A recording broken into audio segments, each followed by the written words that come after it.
We've been talking a lot about Newton's first law of motion, which does well to conceptually explain how the motion of objects can change. We've learned that when we push something, like this shopping cart, we cause the cart to accelerate. So it's reasonable for us to think that the more force we apply, the more the cart will accelerate. And the more mass, or inertia, the cart has, the less the cart will accelerate.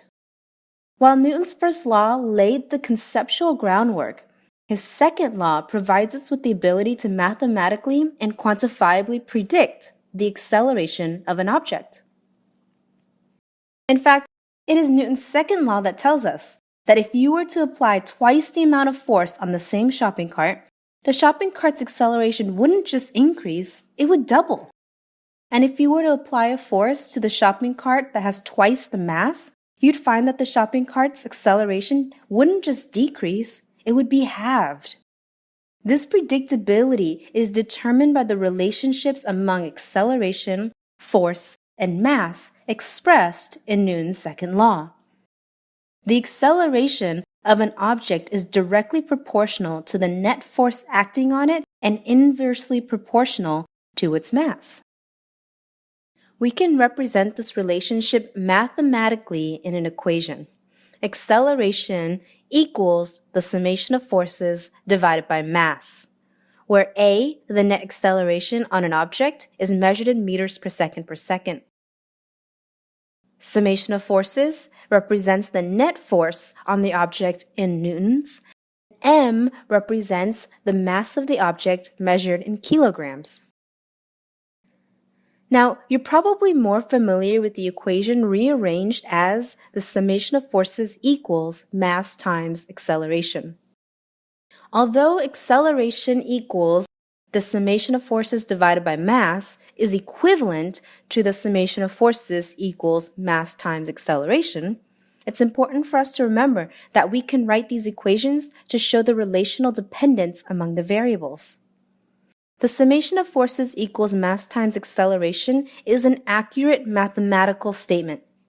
However, the acceleration equals the summation of forces divided by mass appropriately shows that an object's acceleration is the result of the ratio between the net force acting on an object and its mass.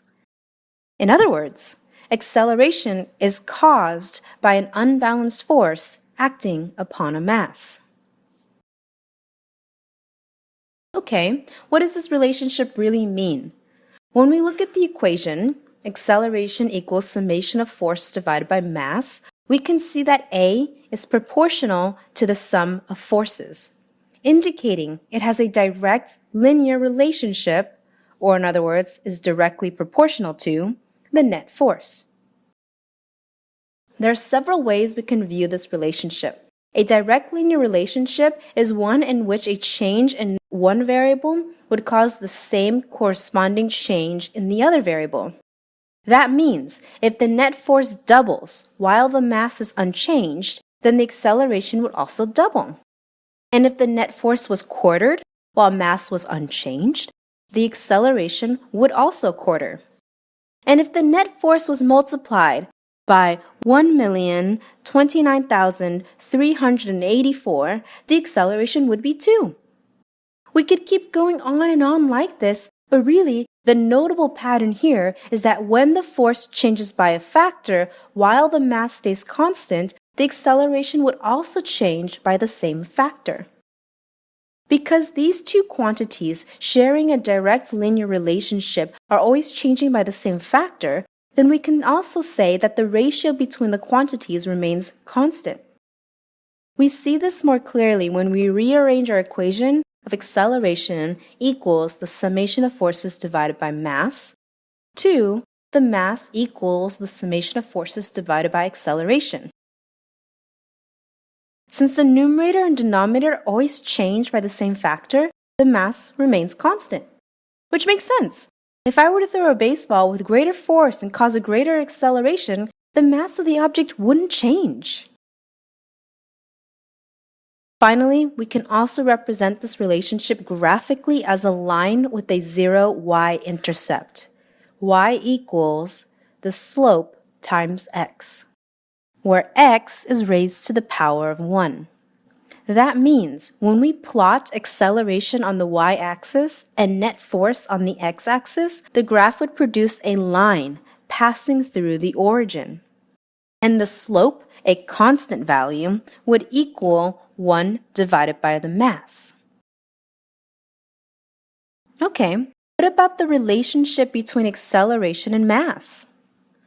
When we look at the equation, acceleration equals the summation of forces divided by mass, we can see that the acceleration is proportional to 1 over the mass, indicating it has an inverse linear relationship with, or is inversely proportional to, the mass.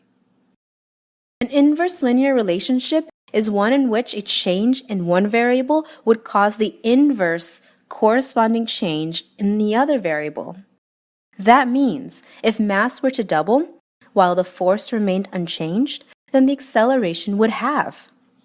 And if mass were to be divided by 100 while the force remained unchanged, then the acceleration would be multiplied by 100.